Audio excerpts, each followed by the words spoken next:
doing icing, Abigail? I can. Is everybody all ready? Would you please? Yes, it's time.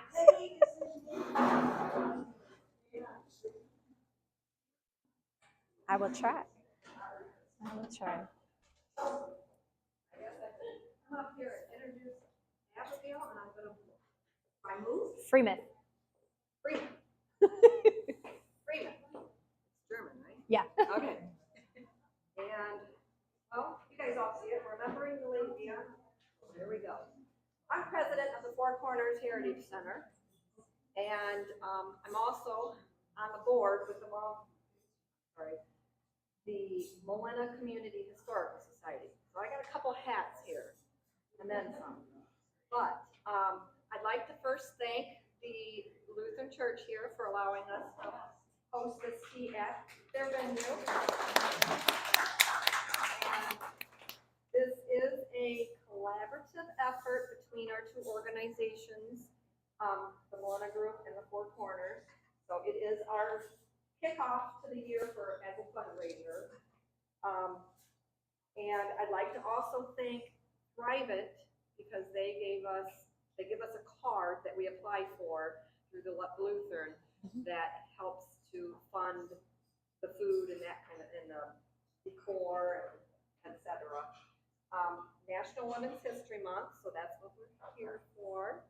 And this is all related to 1776. So this food that we ate today is what would have been like back in that time frame. So there were two different kind of hams. I don't know if you noticed that it's two different hams. Okay. Let me see. And then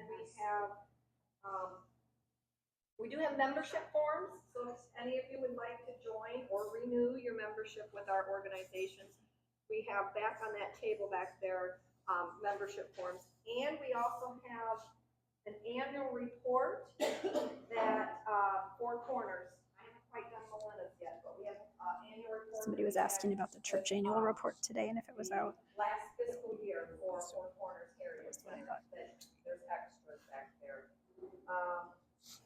And then Janet, of course, I'd like to thank you for doing our Tussie Lussie. She's a little educational girl for that. And I'd like to thank you for coming and doing this program for a donation. So we appreciate that, because we need to learn about our women here in Women's History Month. Let's see. And there are donation bowls, a couple of them, and then there's one up where you checked in. So if you feel free to throw in some funds into that. And then if you get a chance, there is some loaves of bread as you're leaving that exit entrance, whatever door up through there. There's a bunch of breads up through there, so take them. That's what they're here for. For Wednesday. Okay, and most of my committee is in the kitchen. I think hiding.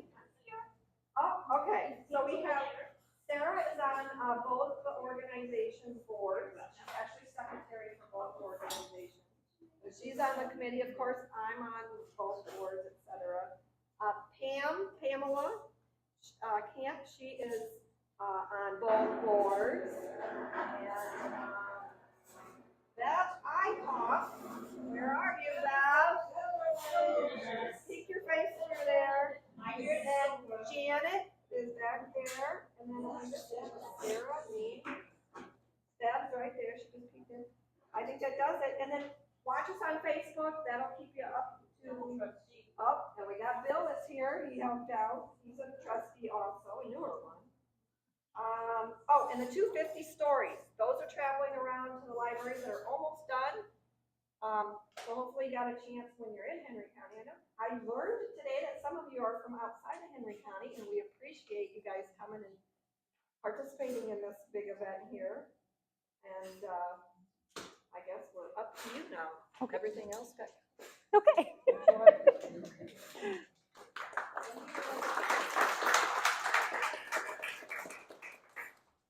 All right, so my name is Andrea Freimuth. My husband and I have lived now in Henry County for a little over 6 years. So we're glad to be here and sharing history with you. I am still, I guess, a PhD student over at Bowling Green State University. However, I defended my dissertation last week, so now I am a doctor. So that's very exciting. And they invited me to talk to you guys today about Abigail Adams because my dissertation was about representations of Abigail Adams in popular culture. So I'm going to tell you more about the history of her life and kind of how her legacy plays out sometimes in our lives today. And so we're going to do Abigail Adams beyond Remember the Ladies. So first I want to start with a question for you. What do you guys know about Abigail Adams? Okay, Mike says this much. Anybody know anything specific? Yes? She was the most important partner in here. Okay. Yes, and that is very important. Absolutely. I'm going to call on Fiona, but it's cheating because she's my daughter. Go ahead. She was the first lady to be in the White House. She was. They were the first people to live in the White House. Anybody else? Mike? She did live overseas for a little while, yep. And she was the wife of one president and the mother of another. Exactly. You guys hit the ones people most often know. Heidi? She organized people back home to gather up supplies for the soldiers like saltpeter to make bullets. You saw 1776. It's a great musical. I enjoy that one. Dale, last one. Up laundry in the White House. Okay, feeding me answers. All right, so most often what people do know about Abigail Adams is that she was the wife of one president, the mother of another president. She was the first to live in the White House. It wasn't called that then, but still same kind of building. You might know that she wrote a bunch of letters. Her correspondence with John and with other people is some of the best correspondence we have from that time period. So we can understand the culture, the times, their families, and all those things. And then one weird fun fact is that she hung laundry in the East Room of the White House. And it used to be a picture that was often in high school textbooks. I don't think it is quite as much, but that was one thing I knew before I started looking at this. So I'm going to tell you about her life kind of in general and hit some highlights and things. Now, often when you read especially biographies of Abigail for young people, not so much when they're for older people, but for young people, they're set up around John's life and his events because he was the one going out to do things and things like that. And they were a very important partnership.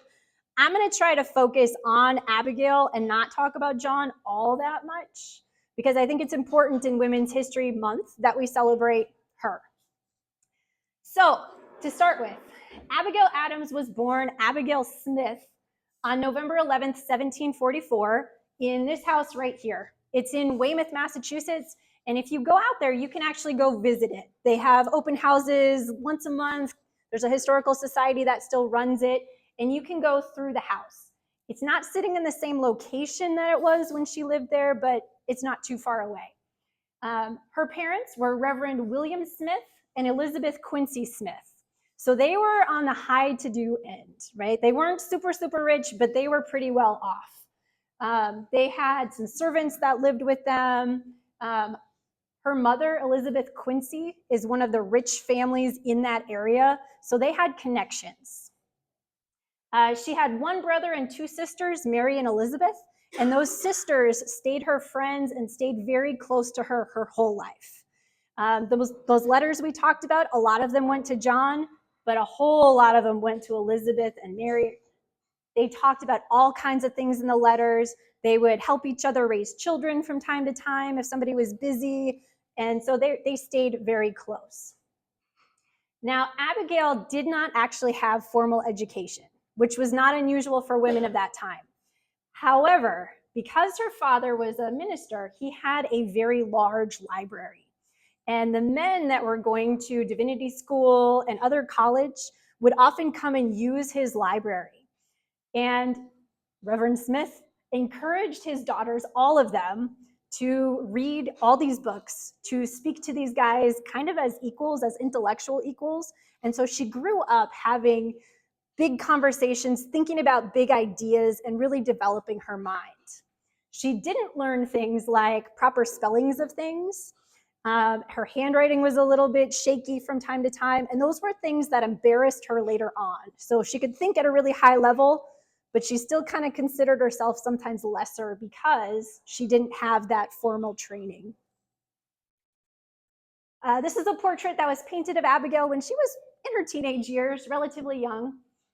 She ends up getting married to John Adams, who is 9 years older than her, which again is not unusual for that time. Interestingly enough, he started coming to her house to see her dad's library, and because one of his good friends was courting one of her sisters. And when he met Abigail, he kind of thought she was pale and sickly and she was too quiet. That was the first couple of times they met. But as he kept coming back with his friend, and then later he started coming back on his own, he started to appreciate how smart she was, how good she was at putting ideas together, and how the two of them could have a very intellectual conversation. And that was something that continued throughout their whole lives. Now, John was a teacher very briefly. Mostly he was a lawyer and a farmer. So even though he had been trained in the law, he still always wanted to go back to his roots as a farmer, and he lived on the same kind of farmland as his parents. They do get married at her house, the one I showed you a minute ago, on October 25th, 1764, and her parents were not overly thrilled with the match. They were well-to-do people. He was kind of a lawyer getting settled and started. He wasn't that great a match at that point. They move into a Saltbox home. I'll show you a picture of it in a minute. That is right next to his parents in Braintree. Okay, so she grew up in Weymouth. Braintree today is only about a 15-minute drive. But back then it would take a lot longer to get between places. You also have to remember that people in this time are not going to be traveling huge distances. It wasn't unusual for people to stay within about 40 miles of where they were born their entire life.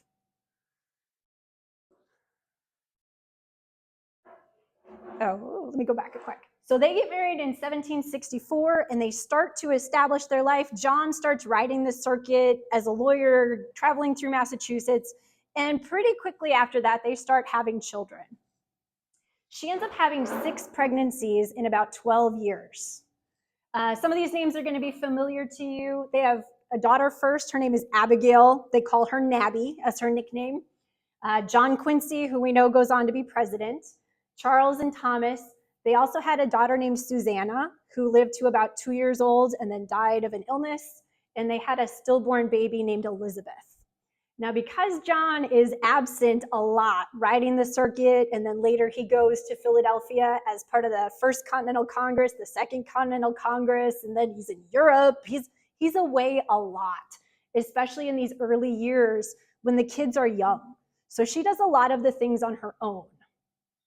So this is kind of a shocking statistic if you look at it. John was absent for a total of 15 years out of their 54-year marriage. And a lot of those are in those early years. So she's having to figure out a lot on her own. And she was a very capable lady, but she did have to learn. There's a term historians use. They call it a deputy husband. Has anybody heard that name before? Okay. So what a deputy husband, what that means is a woman in this time period was often confined to more domestic kinds of roles. However, depending on her husband's job and whether he was there or not, she could take on essentially all of his roles in the community. So while John is gone, Abigail is doing her normal things she's required to do at home, but she's also managing the farm. So she's doing some of the farm work with the kids. She's also managing the tenants and all the hired people that are there to help take care of the farm, all the servants that they might have. They had a couple. It's also her job to raise and educate the children. And she didn't have a lot of formal education, but she's expected to educate them, not just in like basic math and reading and things, but like harder, higher level thinking. Like she is the one who is to set up their path and then make the arrangements for them to move on to college and other experiences in the future. So she takes care of also his family and her parents when they get sick. She does her normal domestic duties, and as somebody said, during the revolution, she does a lot of organizing of things. We had tea today. In 1776, they would not have had tea because they were boycotting, right? She is in the Boston area where they had the Boston Tea Party a few years before. And so they're looking at alternatives like coffee and other things like that. Their ladies are making a lot of their own clothing instead of buying the cloth, and that adds a lot of time to that domestic labor. The other thing to remember is she lives in what's now, it's one of the suburbs of Boston. It's pretty far out, but it's one of the suburbs of Boston.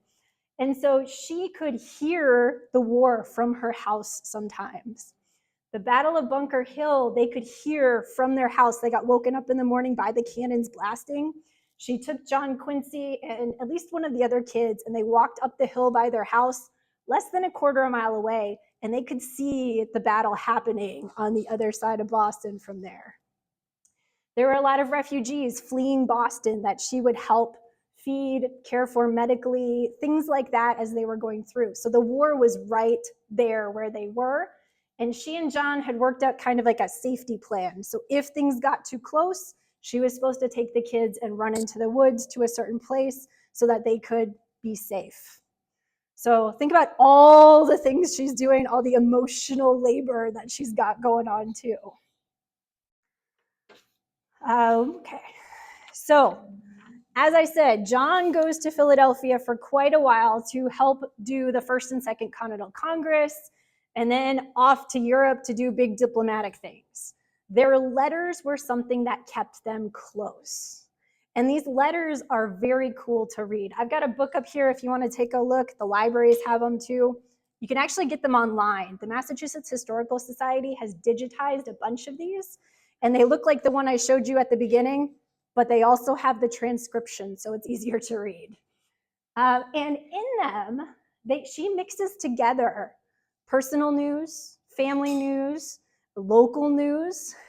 Sometimes during the Second Continental Congress, when all the conflicts were going on around Boston, news from her actually got to John in Philadelphia faster than official dispatches did. So sometimes she was able to share with him vital information that the Congress needed to make decisions. So all those things get blended together into these letters. She also includes a lot of advice, because remember, they looked at each other kind of as intellectual equals. And so he would a lot of times bounce ideas off of her. If you know anything about John Adams, if you've seen 1776, one of the lines in there is that he's obnoxious and disliked. One of the reasons for that is that he is kind of a moody man. Okay, he has big moods. He's very happy, he's very sad, he gets very frustrated. And even before he met Abigail, he wrote in his diary that he was looking for ballast. Okay, ballast is like in the bottom of the boat. It helps keep the boat from rocking and shifting.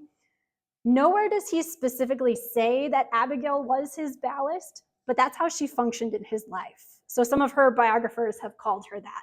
So she would help balance his situations. So if you do watch 1776, every time he's feeling angry and emotional and frustrated, she comes and talks to him in his mind, and she calms him down. She sets him straight.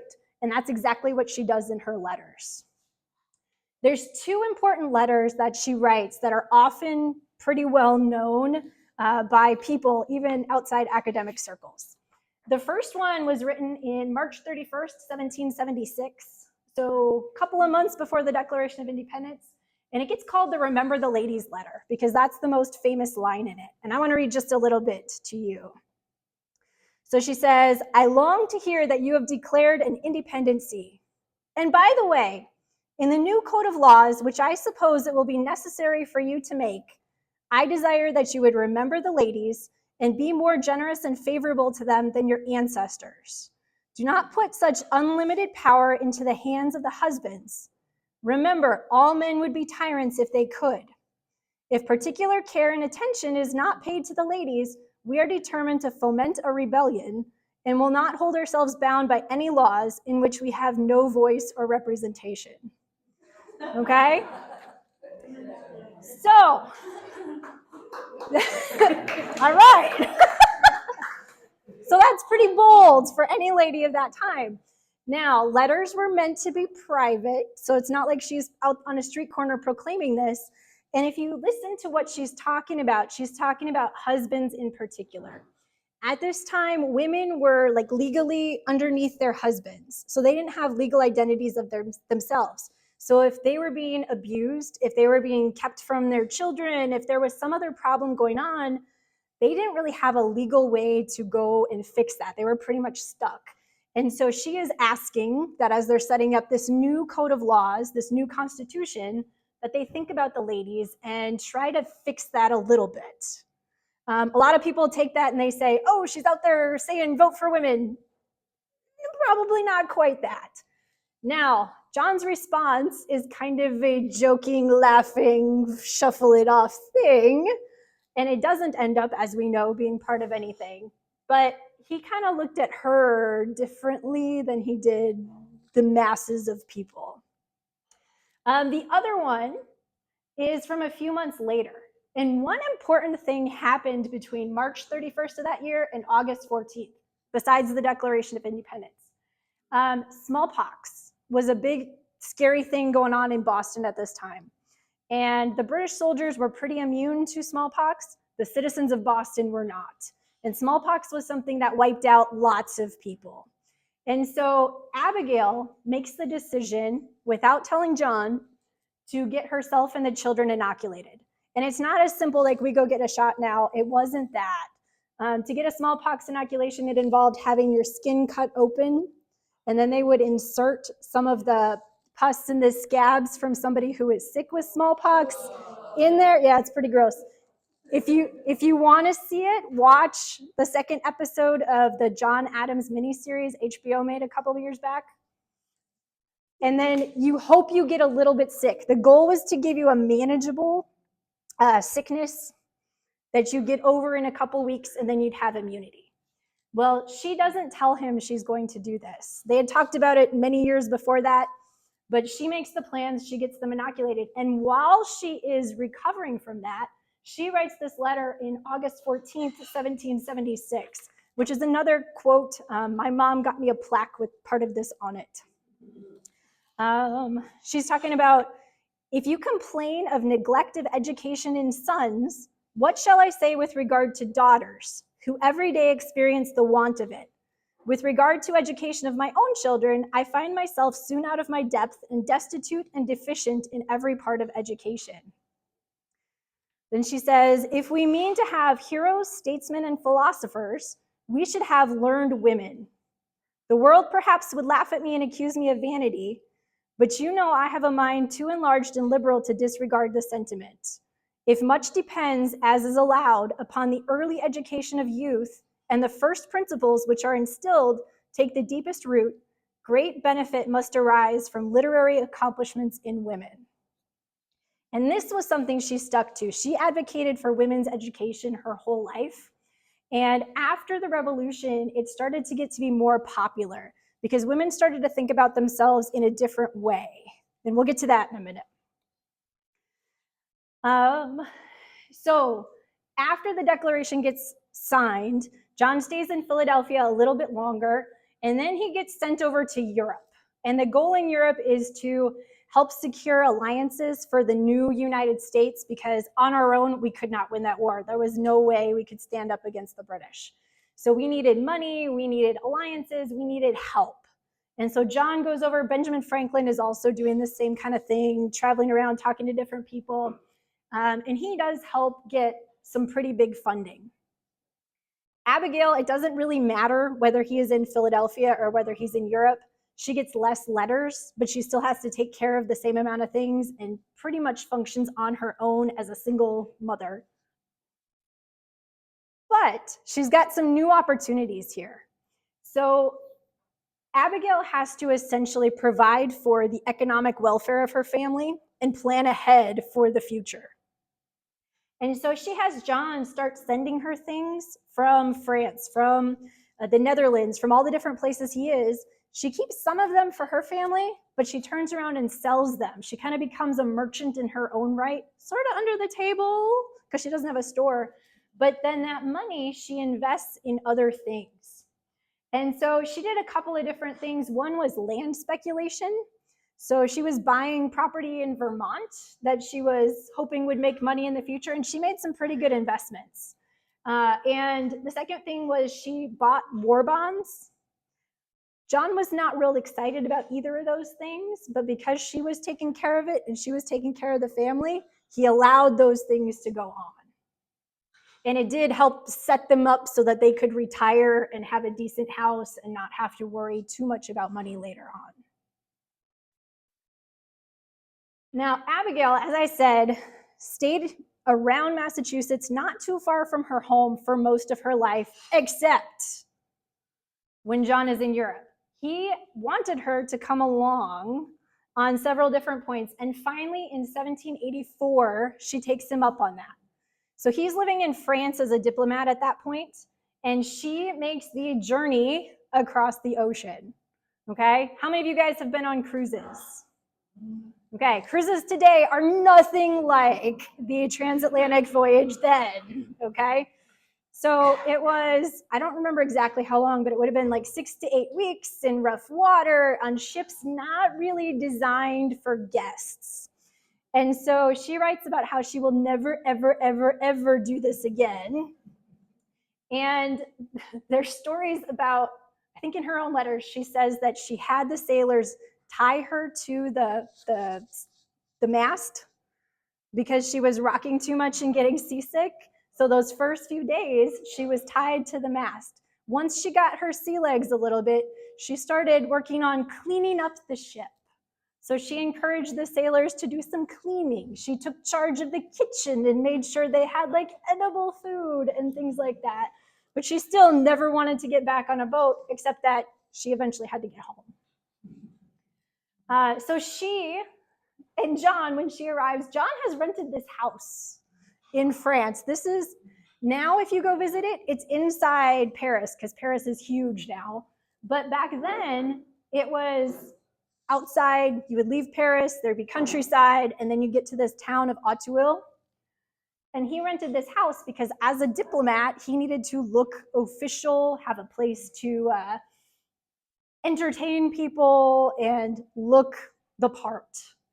Abigail has never managed anything this large before. She's used to having like 1 or 2 servants that are helping out, that kind of all pitch in wherever. And she finds that the servants in France are very different. The people that are in charge of like dressing her and doing her hair won't do anything except those things. And so she has a much larger household to plan. They're there for a while, and then he gets moved to be a diplomat in London. And so the two of them actually had audiences with the king in France and the king in England. And so she had to get all dolled up and dressed up in ways she never had before in order to go meet them. But this does provide her a chance to learn what court life is like. What is it like to be a diplomat's wife? What is it like to live this lifestyle, which helps prepare her to be second lady and then first lady later on. All right, so moving on, when they come back, they had planned to go back to Massachusetts and kind of settle in and be okay. Now, John had been involved in a lot in those early 1770s years, right? He helps write the Declaration of Independence. He helps make the motion that we need a navy. He helps suggest George Washington be the commander-in-chief. He does a lot of things like that. He actually wrote the Constitution of Massachusetts in his living room. Okay, so he was really involved, and then he got removed for a while. And so if you've seen like Hamilton, John Adams is kind of removed and not seen as a really good guy because that was the second generation of guys that grew up in this time period, and things had changed while he was gone. That being said, he does get elected vice president in that first round of elections. And just to make sure everybody knows, those first elections didn't work the way our elections work today, okay? In those first elections, whoever got the most votes was president. Whoever got the second most votes was vice president. They didn't worry about parties and things like that. And so George Washington gets elected first. This is a painting of Martha, because she's important too. And then John got the second most votes. So he is actually vice president for 2 terms. So that means Abigail becomes the second lady. They didn't call her that then. They didn't have all the things worked out that we do. But she lives at least part-time in New York and then in Philadelphia as second lady, working with Martha Washington. The 2 of them planned a lot of social events and social gatherings because social is always political. Who do you invite? Who do you sit next to each other? Who do you talk to? How do you talk to them? All that stuff was very important. And so she learned a lot about how to be social and how to kind of function in that space from Martha. John gets elected president in 1797. And so Abigail moves into the role of first lady. Now, again, things are very different. If you think about our government now, our government is every day of the year, whether they're home or not, they still have connections to Washington and the Capitol. In the 1700s, 1800s, you would go to work in the Capitol for a few months and then you go home for a few months. Nobody wanted to be in the Capitol during the summer because that's when the illnesses were all over and everybody went home then. And so Abigail kind of went back and forth. John, too, even when he's president, spends a significant amount of time at home. When she becomes first lady, the Capitol is in Philadelphia. And the Philadelphia President's House has been in the news recently. I don't know if you've heard, that there's a national park there. They'd set up an exhibit right by the Liberty Bell. And recently they took down all the signs and then they put them all back up. So if you've heard about that, that's where she lived, right there in the middle of Philadelphia. One thing that she does with Martha, and then she extends, they called them Republican courts. So you maybe have heard of like Paris salons where the high-born people get together and they discuss big ideas. Well, here we had a Republican court, and notice it's a lowercase r, so republic. They were big on the republic, what a republic is, things like that. And she was really good at running these things in order to meet the people socially where they needed to be, to like kind of massage egos, but she also used them to kind of put the right people in the right place to get elected to positions, to work out deals, to try to smooth things out. At this time, she's also ill a lot. She had been kind of a sickly child, and from time to time in her life, she still suffered with long-term illnesses. And so she's kind of juggling all of these things at the same time. Now, as I think Fiona said, they're the first ones to live in the White House. The White House is finished in November of 1800, the same time the election of 1800 happens, and John does not win that re-election. Thomas Jefferson wins. It was kind of a nasty election. There was a lot of mudslinging like we've got going on now. But Abigail and John do move into the White House. I say it was finished in November 1800 because it wasn't really finished. Like the structure was finished, it was enclosed, but the plaster was still drying. There was still a lot of mud. There wasn't a lot of like the infrastructure built up around there. So the house was large, it was drafty, and it was not really finished. And so some of the social engagements go away for a while. And she writes in a letter to Nabby that she hung her laundry in the East Room. One, because she didn't want her laundry like hanging out where the public could see and where the mud was. But 2, because they have these big spaces where nothing is going on and there's not enough people there to entertain yet. And so this painting is actually a painting that was made in 1961 to kind of commemorate that. And if you see, she's standing here with one of her grandchildren watching other people hang the laundry. If you see this represented in other places, like it shows up in a lot of children's books and things, Abigail's always the one hanging the laundry. But by this time in her life, she had gotten kind of used to having servants do a lot of those more menial tasks. She still got involved, but probably not in such a labor-intensive kind of activity. And they only lived there for 3 months.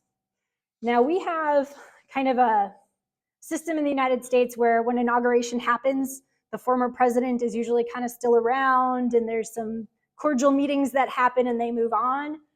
It was very different at this point. So like when John got inaugurated, Abigail wasn't there. And nobody was there when Jefferson got inaugurated. Nobody from the Adams family, at least.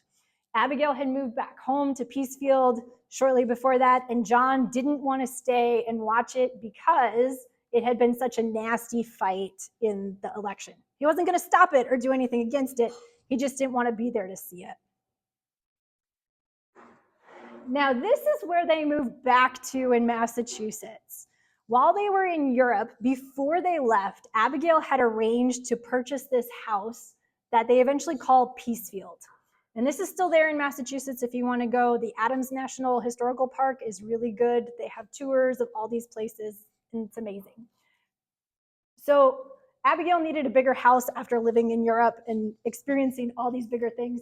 They added on to the existing house there to kind of build it up. It needed some fixing up also because their extended family a lot of times comes to live with them. So they are taking care of grandchildren.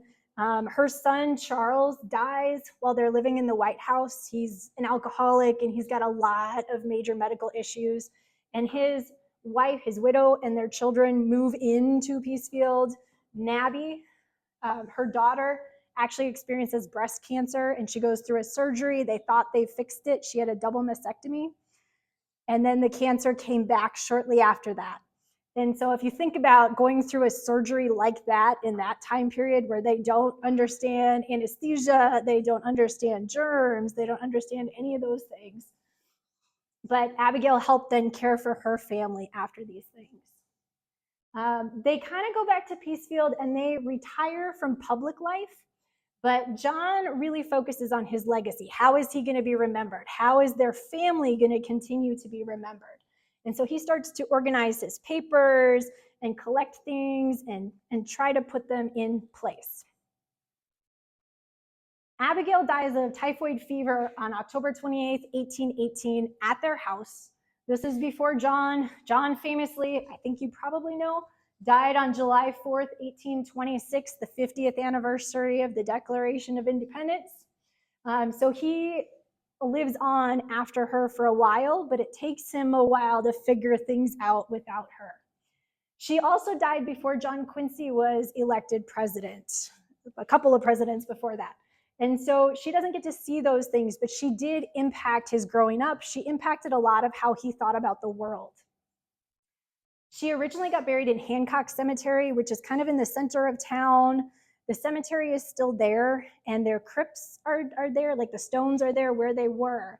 But once John, and then later John Quincy died, they put together a family crypt underneath the United First Parish Church, just right across the walkway from the old cemetery. But now the four of them, John and Abigail and John Quincy and John Quincy's wife, Louisa, are all together in this crypt under the church. And so, what's that? It was not her dad's church. No, he was in Weymouth. And so these are all representations of how we might see Abigail today and in places you might see her. There are actually 4 statues of Abigail Adams in the Quincy, Boston area. And so you can go see them. This one is part of the Boston Women's Memorial, kind of in Monument Central in Boston. And it shows her as a much older lady, kind of looking back on things. HBO's John Adams, you can see Laura Linney there. A couple of different children's books, 1776. This one's an actual painting of her. And then this is the statue of Abigail that is now in Quincy, right across from the town hall. So she is right there in the center of town with all the other statues that are there. And so she kind of continues to be somebody that hangs around.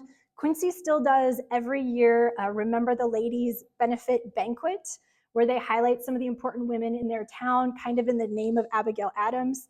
And they're doing a big to-do because it is the 250th anniversary of her Remember the Ladies letter next weekend. And so she keeps coming back. She's always there, kind of in the backs of our minds. When we're done, I brought in a bunch of books that I have about Abigail. You're more than welcome to come and take a look at them. And I don't know, do we have time, questions, or anything? Okay. If anybody has questions, We can do that now, or you can ask me, I'll stick around. But thank you very much for letting me talk to you today.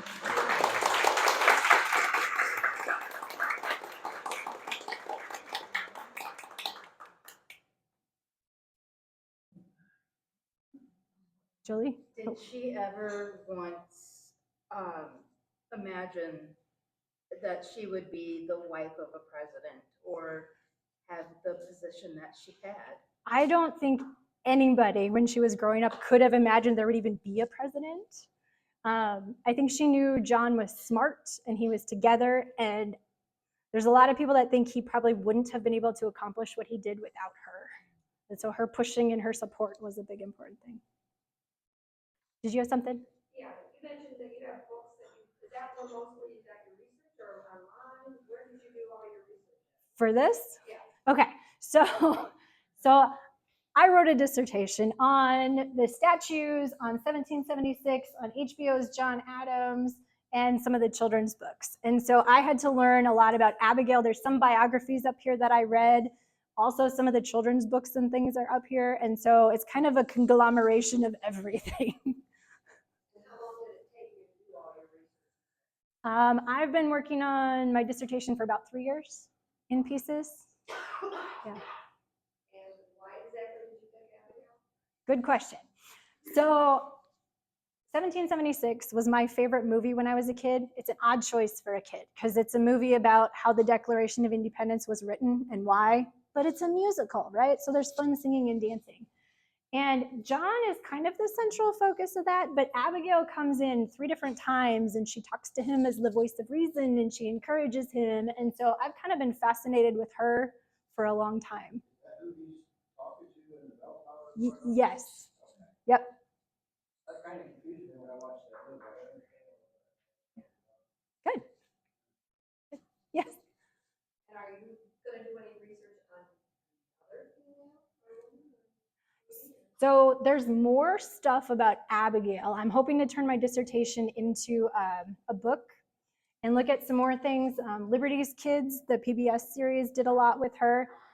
There is a crazy graphic novel series called Philadelphia, where the premise is that Abigail and John went to, I think, Barbados or somewhere after he did not get elected. They got bitten by vampires. And they kind of went underground for a while. And now in present day Philadelphia, she is trying to take over and be like the vampire queen and take over starting Philadelphia and then America and then the world. So I skimmed a little bit of that and I eventually need to read that. But I'm going to be doing some things with Betsy Ross soon. Yeah. You mentioned influences for us today. Yeah. Can you just throw out a couple that maybe we didn't talk about, where we might run into her or know that she was behind? So I think I hit most of the big ones. Like women's education was huge, and a lot of that went back to her and her friends like Mercy Otis Warren were big pushers of that at the time. The Remember the Ladies thing comes back a lot. So the original version of 1776 doesn't have that in it, but the revival they did on Broadway a couple years ago, they included a portion of that speech, and as you all applauded, everybody at the show applauds too. I think the Remember the Ladies phrase is the biggest because it comes back to that a lot. And she gets talked about as being possibly an early feminist. And so she's often put in conversation with those things. Yeah. She had been ahead of her time, in her opinion. Women's Lib was many years later. In a way, knowing how she influenced her husband's decision making, it'd be kind of a big piece of it. Yeah. So kind of coming out of the revolution, there was a lot of women who saw themselves as, again, small r, Republican wives and mothers. And they saw their goal as not necessarily trying to get the vote, but trying to influence their husbands and especially their sons in how they educated them to be good members of a republic, to know how a republic should function, to be good citizens. And so there's a lot of people that debate over, well, was she actually happy with that, or did she want the vote? She doesn't really write specifically about wanting more. Does that mean they didn't have conversations about that? I don't know. But from the written record, we can't say that she pushed for that. Does it reference much to what her other children did? I'm trying to think. So John Quincy goes on to be president. Charles was a lawyer until he felt he also invested badly in some things and ended up not great places, turned to alcohol, and then he got sick. And Thomas, I think, goes on to be a lawyer also. They all went to Harvard. A lot of influence in children's lives. Yeah, yeah. Okay, if you have other questions, oh, sorry, yes. So you mentioned that this week they're going to have a Remember the Ladies event at the National Park in Boston. You didn't say that you were one of the speakers. Yeah.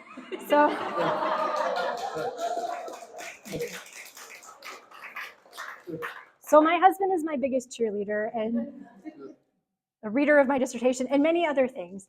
And so, yes. So for next weekend, next Saturday and Sunday, they're doing an event. I think it has a boring name called something like the 250th Anniversary Symposium of Remember the Ladies.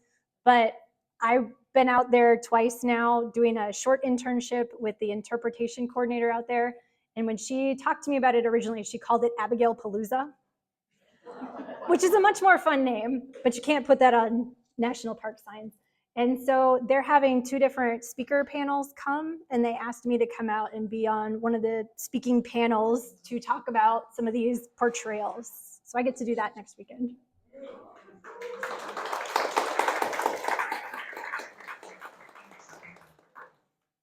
But I will stick around if anybody else has other questions, or you're more than welcome to come take a look at these other things. I want to show you this one, okay?